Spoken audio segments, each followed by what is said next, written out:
नमस्कार मित्र आणि मैत्रिणींनो.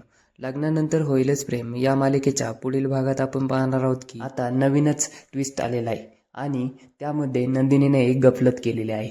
नंदिनीने आपले पोट बेडवरती ठेवून फ्रेश व्हायला गेलेली असते.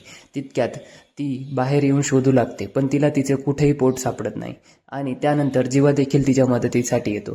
दोघे मिळून खूप शोधाशोध करतात, पण पोट मात्र काही सापडत नसतं. तितक्यात जीवा विचारतो, नंदिनी कुठंय तुझं पोट? तर नंदिनी बोलते, अहो मी इथंच ठेवून गेले होते, फ्रेश होऊन आले आणि इथं पाहिलं तर पोट नव्हतं. तितक्यात मागून आवाज येतो आणि तिथे असते शारदा. शारदा म्हणते, हे शोधताय का तुम्ही? आणि ते मात्र पाहून नंदिनीच्या चेहऱ्यावरचा रंग उडतो. जीवा देखील घाबरूनच जातो. त्याला वाटतं आता आपलं पितळ उघडं पडणार आहे. पुढे काय होणार हे पाहण्यासाठी आपल्या चॅनलला सबस्क्राईब करा आणि व्हिडिओला लाईक करायला विसरू नका. धन्यवाद.